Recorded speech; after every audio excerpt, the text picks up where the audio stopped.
शिवे सर्वार्थसाधिके शरण्ये त्र्यम्बके देवी नारायणी नमोस्तुते. മംഗലാപുരത്ത് നിന്നും 140 കിലോമീറ്റർ അകലെയാണ് കൊല്ലൂർ മൂകാംബിക ക്ഷേത്രം. കർണാടകയിലെ ഉടുപ്പി ജില്ലയിൽ കുടജാദ്രി മലയുടെ മടിത്തട്ടിലാണ് കൊല്ലൂർ എന്ന ഗ്രാമം സ്ഥിതി ചെയ്യുന്നത്. മൂന്നക്ഷരങ്ങളെ മുപ്പറയാക്കുന്ന മൂകാംബിയിലെന്റെ വിദ്യാരംഭം. മൂന്നക്ഷരങ്ങളെ മുപ്പറയാക്കുന്ന മൂകാംബിയിലെന്റെ വിദ്യാരംഭം. വിജയദശമിക്കൻ വിരൽ പിടിച്ചെഴുതിച്ച വാണി സരസ്വതി എൻ പ്രണാമം. നാവിൽ സരസ്വതി നമസ്തുഭ്യമുണരേണം. വരമംഗലദായിനി നീ സ്വരരാഗസുധാമയിനി വനസഞ്ജയപോഷിനി നീ പ്രിയമാനസവാസിനി നീ.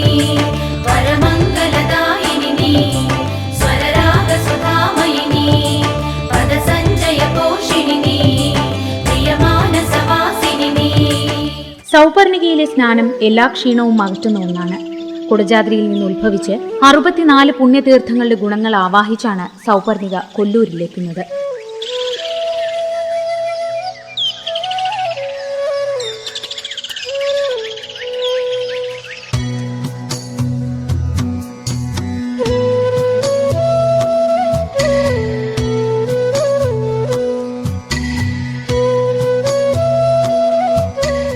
നവരാത്രി നാളുകളിലെ പ്രധാന പൂജകളിലൊന്നായ സരസ്വതി പൂജ ഈ മണ്ഡപത്തിൽ വെച്ചാണ് നടക്കുന്നത്. മൂകാംബിക സന്നിധിയിലെത്തുന്ന എല്ലാ കലാകാരന്മാരും ഇവിടെ തങ്ങളുടെ കലാർപ്പണം ദേവിക്ക് നൽകുന്നു. വർഷത്തിൽ 365 ദിവസവും ഇവിടെ വിദ്യാരംഭം കുറിക്കാമെന്നൊരു പ്രത്യേകത കൂടിയുണ്ട്. ഓം അവിദ്യാമൂലനാശിന്യൈ വിദ്യാ അവയവമൂർത്തയെ സർവവിദ്യാപ്രദായിന്യൈ സകലവിദ്യാപ്രദായിന്യൈ മൂകാംബായൈ നമോ നമഃ. അപ്പോൾ ഈ മൂകാംബിക ക്ഷേത്രം മുമ്പേ കോലമഹർഷി എന്ന മഹർഷി തപസ് ചെയ്തു. ആ കാരണം ആ മഹർഷി പേര് പിന്നെ കോലാപുരമായി പിന്നെ കൊല്ലൂരായി. ജനങ്ങൾ ബായിലെ കൊല്ലൂർ എന്തായി. ഇത് കുന്ദാപുര താലൂക്ക് ഉടുപ്പി ജില്ല. മുമ്പേ മംഗളാപുര ജില്ലത്തിലുണ്ടായിരുന്നു. കർണാടകത്തിലുള്ളത്. മംഗളാപുരത്തെ 145 കിലോമീറ്റർ, ഉടുപ്പിന്ന് 75 കിലോമീറ്റർ ദൂരത്തിലുള്ള ഒരു വലിയ ക്ഷേത്രമാണ്. ഇത് ആദിശങ്കരാചാര്യർ നിർമ്മാണം ചെയ്തത്. ഈ ഭഗവതിനെ കൊണ്ടുവന്ന് വെച്ചത് അവരാണ് എന്ന് ഐതിഹ്യ. പക്ഷേ ഇത് ഈ അമ്പലം കെട്ടിയത് കെളതി ചെന്നമ്മാജി, റാണി ചെന്നമ്മാജി, ശിവപ്പനായക എന്ന രാജന്മാരാണ് ഈ അമ്പലമൊക്കെ ശിലാമയ കെട്ടിയത്. ഇന്ന് ഈ മൂകാംബിക ക്ഷേത്രത്തിലെ ഒരു വൈശിഷ്ട്യം വേറെ കുറേ ദേവീക്ഷേത്രങ്ങളുണ്ട്. ഇപ്പോൾ ശൃംഗേരി ശാരദാംബ, കട്ടിൽ ദുർഗാപരമേശ്വരി, കാടാമ്പുഴ ഭഗവതി, ഇനി ചോട്ടാനക്കര ഭഗവതി, ഇങ്ങനെ കുറേ സ്ഥലങ്ങളുണ്ട്. പക്ഷേ അവിടെയല്ല ഒരേ ഭാവം ഒരേ രൂപം. പക്ഷേ ഇവിടെ അങ്ങനെയല്ല. ശങ്കരാചാര്യൻ മഹാസങ്കല്പം മഹാകാളി, മഹാലക്ഷ്മി, മഹാസരസ്വതി, ഐക്യസ്വരൂപിണി ശ്രീ മൂകാംബിക. ഇത് മഹാകാളിയായിട്ട് ഈ ഭഗവതി ഒരു ഭക്തൻ മൂകാംബികനെ ആരാധന ചെയ്യുന്ന ഉണ്ടെങ്കിൽ അവന് ഉള്ളിലുള്ള ദുഷ്പ്രവൃത്തികൾ സംഹരിക്കുന്ന കാളി എന്ന് പറഞ്ഞ് ആ ദുഷ്പ്രവൃത്തികൾ സംഹാരം ചെയ്തിട്ട് അവനിക്ക് സദ്ബുദ്ധി കൊടുക്കുന്ന കാളി, ശത്രു സംഹാരം. ഇന്ന് മഹാലക്ഷ്മിയായിട്ട് അവളിന്ന് ഭജിക്കുന്ന ഭക്തന്മാരൊക്കെ അവർ ദാരിദ്ര്യ നിർമൂലനം ചെയ്തിട്ട് അവർക്ക് സമ്പത്ത് കൊടുക്കുന്ന ഭഗവതി മഹാലക്ഷ്മിയായിട്ട് നിൽക്കുന്നുണ്ട് ഭഗവതി മൂകാംബിക. ഇനി ബറി ഐശ്വര്യം ഉണ്ടെങ്കിൽ പോരാ, അത് അഭിവൃദ്ധിപ്പെടുത്താനും സംരക്ഷണം ചെയ്യാനും അതിക്ക് വിദ്യാബുദ്ധി വേണം. ആ വിദ്യാബുദ്ധി കൊടുക്കുന്നത് മഹാസരസ്വതി. ആ സരസ്വതി ഭഗവതിനെ ആരാധന ചെയ്യുന്നുണ്ടോ അവൾ മഹാസരസ്വതിയായിട്ട് വിദ്യാബുദ്ധി കൊടുക്കുന്നത്.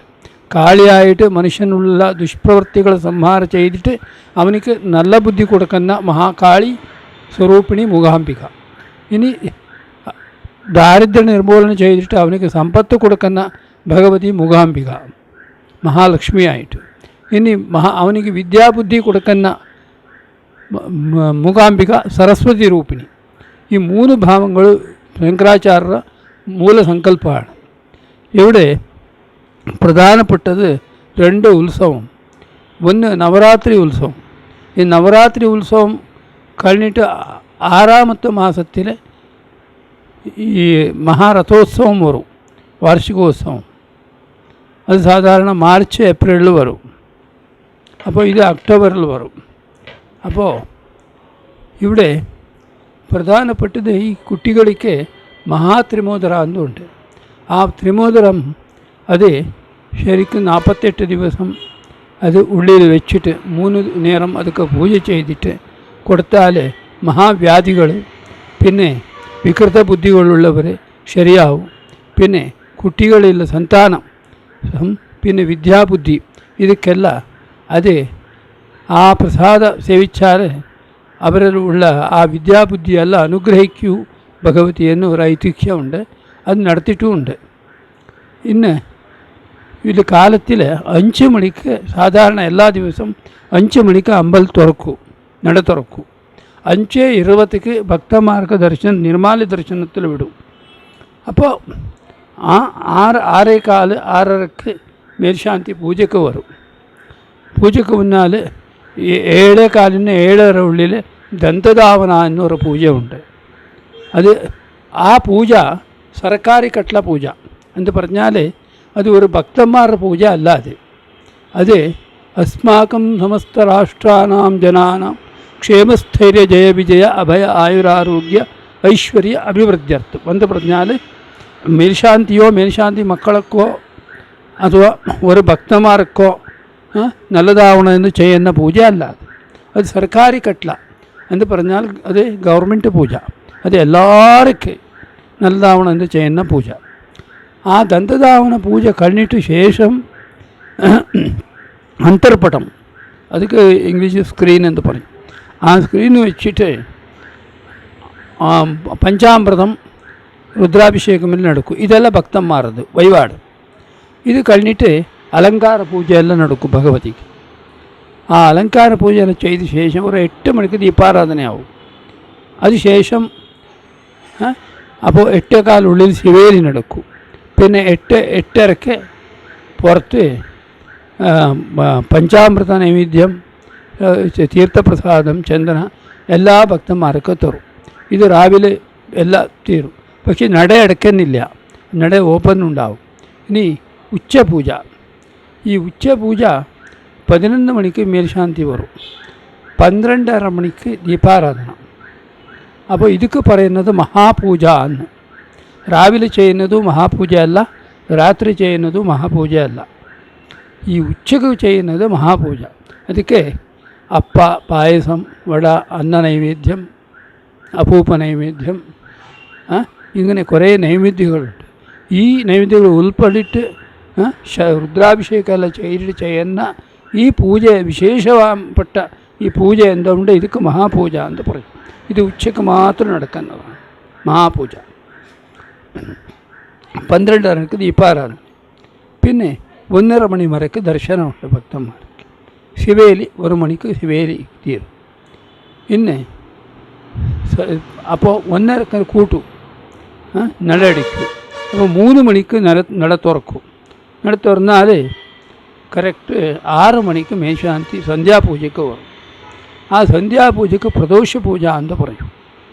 ആ പ്രദോഷ പൂജയിൽ സലാം പൂജ, സലാം മംഗളാരത്തി, സലാം ദീപാരാധനയുണ്ട്. ഈ സലാം ശബ്ദം ഇതൊരു അറബിക് ശബ്ദമാണ്, ഹിന്ദി അറബിക് ശബ്ദമാണ്. അപ്പോൾ ഈ സലാം എന്ന് പറഞ്ഞാൽ ടിപ്പു സുൽത്താൻ മഹാരാജാവും ഇവിടെ ഈ ഭാഗത്തിൽ വരുന്ന സമയത്തിൽ ഈ അമ്പലം നശിപ്പിക്കണം, ഇതാക്കണം എന്ന് പറയുന്ന സമയത്തിൽ ദീപാരാധന സമയമാണ്. അവനക്ക് മനസ്സിൽ ആ ദേവി സദ്ബുദ്ധി കൊടുക്കും. അവന് സലാം എന്ന് പറയും. ದೇವಿಗೆ. ಅದನ್ನು ಆ ದೀಪಾರಾಧನೆಗೆ ಸಲಾಂ ದೀಪಾರಾಧನೆಯಿಂದ എന്ന പേരായി.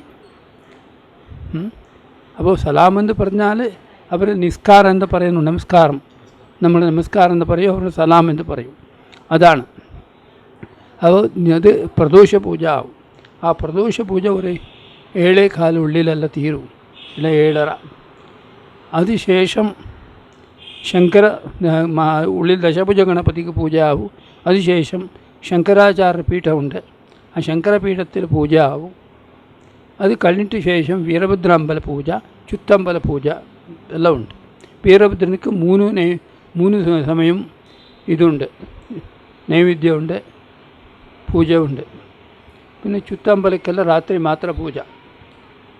അപ്പോൾ പകൽ കാലത്തിൽ അഭിഷേകം, ദീപാരാധന, വാദ്യം കൊണ്ട് ദീപാരാധന രാത്രി മാത്രം. അപ്പോൾ ഇതെല്ലാം ആയ ശേഷം ഇന്ന് വിശേഷം എന്ന് പറഞ്ഞാൽ ഏത് ക്ഷേത്രത്തിലും ഇല്ലാത്തത് ഒരു പ്രസാദം ഇവിടെ കിട്ടും. അതൊക്കെ പറയുന്നത് കഷായ പ്രസാദം, കഷായ തീർത്ഥം. ഇത് അത്താഴ പൂജയ്ക്ക് ചെയ്യുന്നത്. ഇത് ആദിശങ്കരാചാര്യ നിർദ്ദേശന പ്രകാരം ഈ ആ കഷായം ഉണ്ടാക്കിയിട്ട് ദേവിക്ക് നൈവേദ്യം ചെയ്തിട്ട് എല്ലാ ഭക്തന്മാർക്ക് സേവിക്കാൻ കൊടുക്കും. അതൊക്കെ കാരണം എന്താണെന്ന് പറഞ്ഞാൽ ആദിശങ്കരാചാര്യനും ഇപ്പോൾ രാമനായാലും കൃഷ്ണനായാലും ലോകത്തിൽ ജനങ്ങൾക്ക് നല്ലത് ചെയ്യാൻ വേണ്ടി മനുഷ്യരൂപത്തിലേ വരണം. വാളോ കിരീടമോ ആകട്ടെ ആരും വന്നിട്ടില്ല. ദൈവം മാനുഷ്യരൂപേണ. അപ്പോൾ ഈ ദൈവം എന്ന് പറഞ്ഞാൽ മനുഷ്യരൂപത്തിൽ വന്നിട്ട് ലോകത്തിലുള്ള ജനങ്ങൾക്ക് നല്ലത് ഉണ്ടാക്കണം, മംഗളകരം ഉണ്ടാക്കണം, അത് കല്യാണം ഉണ്ടാക്കണം. അത് ഉണ്ടാക്കുന്നുണ്ടെങ്കിൽ ശങ്കരാചാര്യരും ശിവനുടെ ഒരു അപര അവതാരം എന്ന് ഐതിഹ്യമുണ്ട്. എന്നാലും ശങ്കരാചാര്യർ മാനവ ശരീരത്തിൽ വരുന്ന കാരണം ഈ മാനവർ അനുഭവിക്കുന്ന കുറച്ച് അവസ്ഥകളെ രാമനായാലും കൃഷ്ണനായാലും ശങ്കരാചാര്യായാലും അനുഭവിക്കാനേ പറ്റൂ. അതേ പ്രകാരം ആദിശങ്കരാചാര്യർക്ക് പനി വരും. ആ പനി വന്നാലും അവരെ നമ്മൾ ഇടീ അമ്പലത്തിലെ കന്നിമൂല സ്ഥാനമാണ് ഇപ്പോൾ ഉള്ള ശങ്കരപീഠം. അപ്പോൾ സൗത്ത് വെസ്റ്റ് കോർണർ, അത് തെക്ക് പടിഞ്ഞാറ് മൂല, അത് കന്നിമൂല എന്ന് പറയും. അത് വടക്ക് മുഖമായിട്ട് അവർ ഇത് തപസ് ചെയ്യും, ധ്യാനം ചെയ്യും. അപ്പോൾ പനി വന്നാലും അവർ ധ്യാനം വിടുന്നില്ല, ധ്യാനം ചെയ്യും. ആ സമയത്തിൽ കുമാരിക എന്ന് പറഞ്ഞാൽ ചെറിയ പെൺകുട്ടി, വയസ്സ് വരാതെ പെൺകുട്ടി, ഒരു വെള്ള പാത്രത്തിൽ ലക്ഷണമുള്ള പെൺകുട്ടി കഷായം കൊണ്ട് വന്നിട്ട് മോനെ കഷായം സേവിച്ചോളൂ, ഇത് പനി മാറുമെന്ന്. അപ്പോൾ ആദിശങ്കരാചാര്യ ആ സമയത്തിൽ ആ കഷായം സേവിക്കും, പിന്നെ പനി പോവും. അപ്പോൾ ഇവർ ആലോചന ചെയ്യും, ഞാൻ ആർക്കും പനി വന്നിട്ടുണ്ട് പറഞ്ഞിട്ടില്ല, ഈ ലക്ഷണമുള്ള പെൺകുട്ടി ആരാണിത്? അപ്പോൾ അവർ ധ്യാനത്തിൽ നോക്കുമ്പോൾ ഇത് വേറെ ആരും അല്ല, സാക്ഷാൽ മൂകാംബിക ദേവിയാണ് കുമാരിക രൂപത്തിൽ വന്നിട്ട് എൻ്റെ പനി മാറാൻ വേണ്ടി ഈ കഷായം കൊടുത്തു എന്ന്. അപ്പോൾ അതൊക്കെ വേണ്ടി ഇവിടെ സുമംഗലി പൂജ, കുമാരിക പൂജ രണ്ടും നടക്കുന്നുണ്ട് ആ ദേവി പ്രീത്യർത്ഥം. അപ്പോൾ അവർ ആ സമയത്തിൽ ശങ്കരാചാര്യ പറയും, ഇത് നല്ല ദിവ്യ ഔഷധമാവട്ടെ, രോഗങ്ങൾ മാറാൻ വേണ്ടി ഡെയിലി അത്താഴ പൂജയ്ക്ക് ഈ കഷായ നൈവേദ്യ ദേവിക്ക് ചെയ്തിട്ട് എല്ലാ ഭക്തന്മാർക്കും കൊടുക്കണമെന്ന് പറഞ്ഞു. അപ്പോൾ എല്ലാവർക്കും കൊടുക്കുന്നുണ്ട്. ഇനി ಇಲ್ಲಿ കുറേ വഴിപാടുകളെല്ലാം ഉണ്ട്. പിന്നെ കുറേ രാജന്മാരെല്ലാം ഇത് കൊടുത്തിട്ടുണ്ട്, ആഭരണങ്ങളെല്ലാം കൊടുത്തിട്ടുണ്ട്, വിശേഷ ആഭരണങ്ങൾ. ഇവിടെ മെയിനായിട്ട് ഇവിടെ ഭക്തന്മാരെന്ന് പറഞ്ഞാൽ എല്ലാ ഭക്തന്മാരും ഉണ്ട്, പക്ഷേ മലയാളക്കാർ ജാസ്തിയാണ്. എപ്പോഴും അവരാണ് ഇവിടെ വരുന്നത്. മൂകാംബിക ഒരു കേരളത്തിൽ ജനിച്ച മലയാളി എന്ന് പറഞ്ഞാൽ അവൻ മരിക്കുന്ന ഉള്ളിൽ ഒരു പ്രാവശ്യം മൂകാംബികൻ തൊഴാതെ പോകുന്നില്ല. ഇവിടെ വന്നിട്ട് മൂകാംബിക തൊഴുതിട്ടേ പോകുന്നത് എന്ന് അങ്ങനെ ഒരു ഐതിഹ്യമുണ്ട്. അത് ആ ദേവി മുകളിലുള്ള ഒരു അത്യന്ത ഭക്തിയാണ് കേരളക്കാർക്ക്. ഇനി ബാക്കി തമിഴന്മാർ, ആന്ധ്രക്കാർ, മഹാരാഷ്ട്രീയൻ എല്ലാ ഭാഗത്തുള്ള ആൾക്കാർ വരും. പക്ഷേ അതൊക്കെ ഒരു ഉദാഹരണം എന്ന് പറഞ്ഞാൽ ഈ ബാക്കി ആൾക്കാർ വന്നാലോ അത് ഈ കർക്കിടക മാസത്തിൽ മഴ പെയ്ത സമയത്തിൽ ആ വെള്ളം സ്ഥിരമായ വെള്ളമല്ല, അതെ ആ കിണറെല്ലാം ഫുള്ളാവും, പെട്ടെന്ന് പോവും. പക്ഷേ ഈ മെയ് മാസത്തിൽ കിണറത്തിൽ എത്ര കോല് വെള്ളം നിൽക്കുമോ അത് ശാശ്വത വെള്ളം. ആ പോലെ മലയാളക്കാർ ഇവിടെ സ്ഥിരമായിട്ട് വരുന്നത് ഈ മെയ് മാസത്തിലുള്ള വെള്ളമാണ് മലയാളക്കാർ. അതിൽ വളരെ സന്തോഷമാണെന്നാണ് ഇത് നമ്മൾ കാണുന്നുണ്ട്. കുറേ പരമ്പരയാണ് നിങ്ങൾ ഇവിടെ പൂജ ചെയ്ത ആളുകൾ. അപ്പോൾ ഞാൻ ഈ ക്ഷേത്രം, എൻ്റെ പേര് കെ ಮಂಜುನಾಥ അടികാരന്, ഞാൻ ഈ ക്ഷേത്ര തന്ത്രിയാണ്. ഇപ്പോൾ എൻ്റെ മോന് ചെയ്യുന്നുണ്ട് നിത്യാനന്ദടികൾ. ഈ പിന്നെ ശാന്തിമാരുണ്ട്, നരസിംഹടികളെന്നുണ്ട്, അവർ നമ്മളെ ബന്ധുക്കാരാണ്. പിന്നെ ഗോവിന്ദടികളെന്നുണ്ട്, പിന്നെ ശ്രീധരടികളെന്നുണ്ട്, അവർ പ്രദോഷ പൂജ ചെയ്യും. പിന്നെ രാമചന്ദ്രടികളെന്ന് ഇപ്പോൾ 2 കൊല്ലമായി. അവർ എൻ്റെ ജ്യേഷ്ഠൻ്റെ മകനാണ്, അവർ തന്ത്രകാര്യം ചെയ്യുന്നുണ്ട് ಎಲ್ಲ. അപ്പോൾ ഉത്സവമുണ്ട്. ഈ അമാവാസി പൗർണിമി ദിവസം ഇല്ല ഓലാമണ്ഡപം എന്ന് പറഞ്ഞ മണ്ഡപമുണ്ട്, അവിടെ ഉത്സവമുണ്ട്. പ്രതി വെള്ളിയാഴ്ച ഇവിടെ തപ്പലക്കട്ട എന്ന് പറഞ്ഞ സ്ഥലമുണ്ട്, അവിടെ ദേവി സന്ധ്യയ്ക്ക് ഉത്സവത്തിൽ പോകും. അപ്പോൾ ടോട്ടലി അപ്പോൾ ഒരു ശങ്കരാചാര്യന് എങ്ങനെ ഒരു നിർദ്ദേശം കൊടുത്തിട്ടുണ്ടോ ആ പ്രകാരം എല്ലാ പൂജകളും നടക്കുന്നുണ്ട് ഇവിടെ. ആഗമശാസ്ത്രം തന്ത്രശാസ്ത്ര പ്രകാരം എല്ലാം നടക്കുന്നുണ്ട്. അപ്പോൾ ഈ ഞാൻ പറയുന്നത് ഭക്തന്മാർക്ക് ഈ ദേവിനെ ആര് വിശ്വാസമായിട്ട് വന്നിട്ട് ആരാധന ചെയ്യുന്നുണ്ട് അവർക്ക് എല്ലാവർക്കും വിദ്യാസംബന്ധമായ, ബുദ്ധി സംബന്ധമായ, ആരോഗ്യ സംബന്ധമായ, ഉദ്യോഗ സംബന്ധമായ, വ്യാപാര സംബന്ധമായ, വ്യവഹാര സംബന്ധമായ, കൃഷി സംബന്ധമായ, വിവാഹ സംബന്ധമായ, സന്താന സംബന്ധമായ, ഭവന സംബന്ധമായ, സന്താന സംബന്ധമായ, ഐക്യമത്യ സംബന്ധമായ എല്ലാ ഐശ്വര്യ, പരിപൂർണ ഐശ്വര്യ, അതുക്കുള്ള സമാധാന ബുദ്ധി, നല്ല ബുദ്ധി, ദുഷ്പ്രവൃത്തികൾ എല്ലാം വിട്ടിട്ട് നല്ല ബുദ്ധി കൊടുത്തിട്ട് ആ ഭഗവതി എല്ലാവരും മതഭേദ ഭഗവതിക്ക് ഇല്ല. ആ പോലെ എല്ലാവർക്കും സമസ്ത രാഷ്ട്രಗಳಿಗೂ എല്ലാ രാഷ്ട്ര ജനಗಳಿಗೂ നല്ലതാവാൻ വേണ്ടി നമ്മളെല്ലാവരും പ്രതി ദിവസം പ്രാർത്ഥിക്കുക. എൻ്റെ 2 വാക്ക് ഇവിടേക്ക് സമാപ്തിയാവും.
ശ്രീകോവിലിന് തൊട്ടുപിറകിലായി ശങ്കരപീഠം സ്ഥിതി ചെയ്യുന്ന ഒരു മുറിയുണ്ട്. ദേവിയെ പ്രതിഷ്ഠിക്കേണ്ടത് എങ്ങനെയെന്നറിയാൻ 1 വർഷം ആചാര്യർ ഇവിടെ തപസ് ചെയ്തു അത്രേ. പിന്നീട് ദേവി തന്നെ തന്റെ രൂപം ആചാര്യർക്ക് മുന്നിൽ കാണിച്ചു കൊടുത്തു. ആ രൂപമാണ് ഇവിടെ പ്രതിഷ്ഠിക്കപ്പെട്ട വിഗ്രഹം.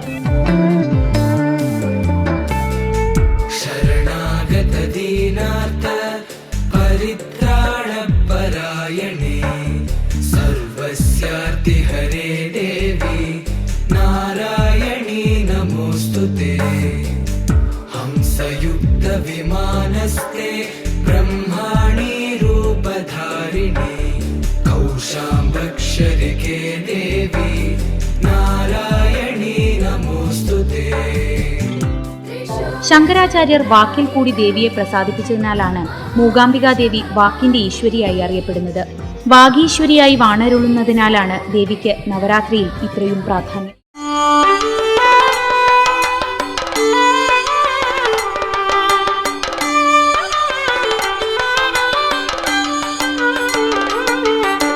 നവരാത്രി മണ്ഡപമുണർന്നു, നവമണി ദീപങ്ങൾ തെളിഞ്ഞു, നവകാഭിഷേകമാ കീർത്തനലഹരിയിൽ നവരസഭാവങ്ങൾ വിരിഞ്ഞു. നവരാത്രി മണ്ഡപം ഉണർന്നു,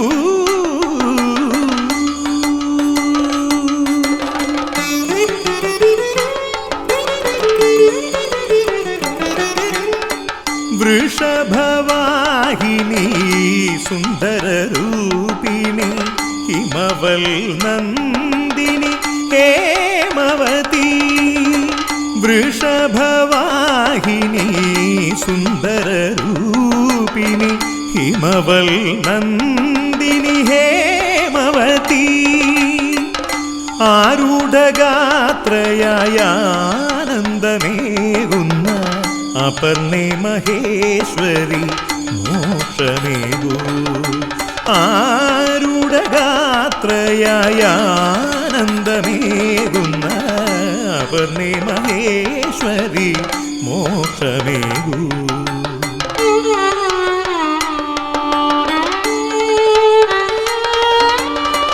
നിടിലേ വിലസിതം മതികളമണിയും സിംഹാരൂഢയാം ദേവി രൂപം.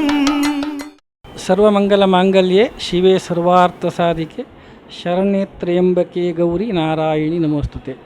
This temple is ancient temple. It has a long back history, and here Mahama Rishis are made tapas here. Kola Maharshi, Guruji Shankaracharya, and in Mahabharata time there is an incident stating that there is a Rama Lakshmana while making the war between Rama and Indrajitu. By that moment Hanumanta brought entire Dronachala Parvata. While coming, there is a one kind of leaf that is called ambrata leaf. It is a kutacha late. It is fall down this Mukha Parvata. From that moment it was become Kotachadri hill. So it has its own long back history, Purana, Veda. So now we are all devotees of Mukambika. I am welcoming everybody to this temple, and we are all devotees. Here there is no variation, managing trustees and whoever it may be. We are all devotees of this temple. I welcome everybody. Thank you. ഭാരതീയ സങ്കല്പം അനുസരിച്ച് അമ്മയാണ് ഏറ്റവും വലിയ ദൈവസങ്കല്പം. പ്രകൃതിയായാലും ഭൂമിയായാലും നമ്മൾ അമ്മയായി കാണുന്നത് അതുകൊണ്ട് തന്നെയാണ്. ഈ മൂകാംബിക സന്നിധിയിലെത്തുന്ന ഓരോരുത്തരും തിരിച്ചറിയുന്ന ഒരു വലിയ സത്യമുണ്ട്. അറിവാണ് ഏറ്റവും പരമമായ സത്യം. അറിവിലേക്കുള്ള അന്വേഷണമാണ് ഏറ്റവും വലിയ ജീവിതയാത്ര.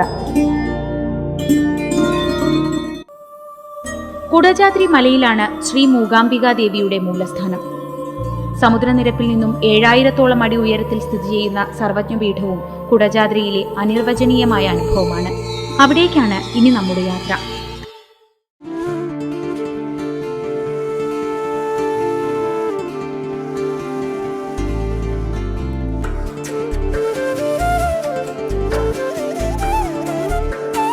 ഇതാണ് മൂകാംബികാ ദേവിയുടെ മൂലസ്ഥാനം. ഇവിടെ നിന്നും ശങ്കരാചാര്യർ ദേവിയെ കൊല്ലൂരിലേക്ക് കൊണ്ടുപോവുകയായിരുന്നു. ദേവി കുടജാദ്രിയിൽ നിന്നും കൊല്ലൂരെത്തിയതിനു പിന്നിലും ഒരു ഐതിഹ്യമുണ്ട്. മൂകാംബികാ ദേവിയെ എപ്പോഴും കാണാനായി കേരളത്തിലേക്ക് കൊണ്ടുപോകാനായി ശങ്കരാചാര്യർ കുടജാദ്രിയിൽ തപസ് ചെയ്തു അത്രേ. സംപ്രീതിയായ ദേവി പ്രത്യക്ഷപ്പെട്ട് ശങ്കരാചാര്യർക്കൊപ്പം കേരളത്തിലേക്ക് യാത്രയായി. എന്നാൽ യാത്രക്കിടയിൽ തിരിഞ്ഞു നോക്കരുതെന്ന നിബന്ധന ദേവി വെച്ചു. ഇടയ്ക്ക് വെച്ച് ആചാര്യരെ പരീക്ഷിക്കാനായി ദേവി ഒരിടത്ത് നിന്നു. കാലൊച്ച നിലച്ചപ്പോൾ സംശയം തോന്നിയ ആചാര്യർ തിരിഞ്ഞു നോക്കുകയും ദേവി അവിടെ യാത്ര അവസാനിപ്പിക്കുകയും ചെയ്തു. അത് കൊല്ലൂരിലായിരുന്നു അത്രേ. ദേവി മൂകാസുരനെ വധിച്ചതെന്ന് വിശ്വസിക്കുന്ന ഒരു ശൂലം ഇപ്പോഴും ഇവിടെയുണ്ട്. നൂറ്റാണ്ടുകൾക്കിപ്പുറവും നശിച്ചു പോകാത്ത ആ ശൂലം എന്തുകൊണ്ടാണ് നിർമ്മിച്ചതെന്ന് ഇപ്പോഴും അജ്ഞാതമാണ്. 2 ബ്രാഹ്മണ കുടുംബങ്ങൾക്കാണ് ഇവിടത്തെ പൂജയ്ക്കുള്ള അവകാശം. കുടജാദ്രിയിലെത്തുന്ന തീർത്ഥാടകർ ഇവിടെയാണ് വിശ്രമിക്കുന്നത്.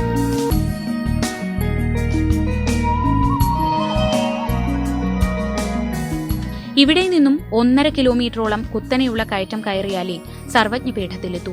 ഈ യാത്രക്കിടയിലാണ് ഗണപതി ഗുഹ.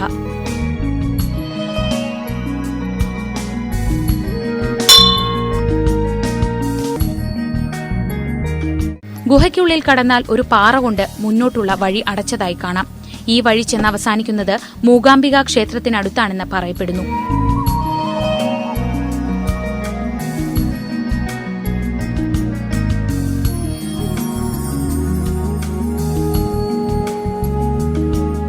ഗണപതി ഗുഹയിൽ നിന്നും ഇടത് മാറി ഒറ്റയടിപ്പാതയിലൂടെ മുന്നോട്ട് നടക്കുമ്പോൾ നാം സർവജ്ഞപീഠത്തിലെത്തുന്നു. കുടജാദ്രിയുടെ ഏറ്റവും ഉയർന്ന പ്രദേശമാണിത്.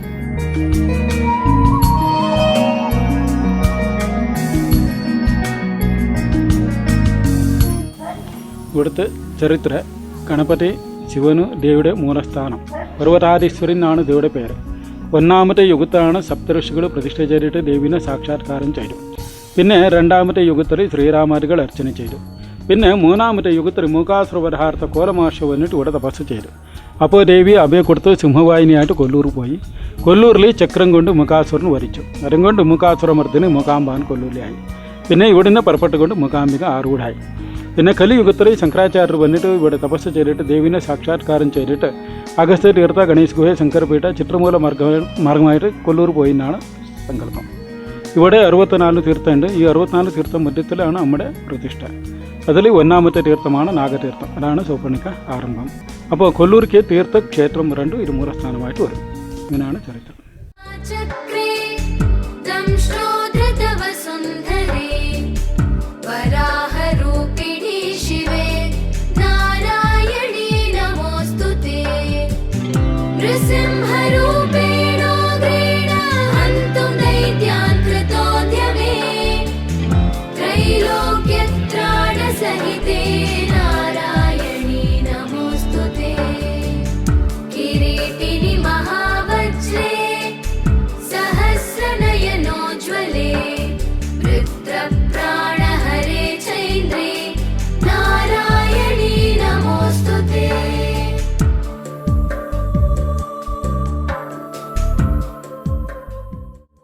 ശങ്കരാചാര്യർ തപസ് ചെയ്ത് ദേവിയെ പ്രത്യക്ഷപ്പെടുത്തിയ സർവജ്ഞപീഠമാണിത്. ഈ നിർമ്മിതി ശങ്കരാചാര്യർ അന്നുണ്ടാക്കിയതാണത്രേ. അറിവിൻ്റെ അന്വേഷണത്തിൻ്റെ അവസാന വാക്കാണ് സർവജ്ഞപീഠം. ഓരോ മനുഷ്യനും അന്വേഷിക്കേണ്ടതും അതായിരിക്കും. ഇവിടെ എത്തുമ്പോൾ 6700 അടി മുകളിലുള്ള ഇവിടെ എത്തുമ്പോൾ നമുക്ക് ലഭിക്കുന്നതെന്തോ അതിനെയായിരിക്കാം ശാന്തി എന്ന് വിളിക്കുന്നത്. അറിവെന്ന വെളിച്ചത്തിലേക്കുള്ള യാത്രയാണ് ഓരോ മനുഷ്യൻ്റെയും ജീവിതം. അക്ഷരങ്ങളുടെ പുണ്യം തേടി നമ്മൾ ആരംഭിച്ച യാത്ര ഇവിടെ പൂർണ്ണമാവുകയാണ്. കൊല്ലൂർ മൂകാംബികാ ക്ഷേത്രത്തിലെ സരസ്വതി മണ്ഡപത്തിൻ്റെ ആദ്യാക്ഷരത്തിൽ നിന്നാണ് തുടങ്ങിയതെങ്കിൽ ഇവിടെ അറിവിൻ്റെ പൂർണ്ണതയായ സർവജ്ഞപീഠത്തിൽ ഈ യാത്ര പൂർണ്ണമാവുന്നു. ഓരോ മനുഷ്യനും ജീവിതത്തിൽ ഒരിക്കലെങ്കിലും അറിഞ്ഞിരിക്കേണ്ട കണ്ടിരിക്കേണ്ട സത്യം എന്ന് നമുക്ക് ഈ സർവജ്ഞപീഠത്തെ വിശേഷിപ്പിക്കാം. ആ വിശേഷണത്തോടെ അവസാനിപ്പിക്കും. നമസ്കാരം.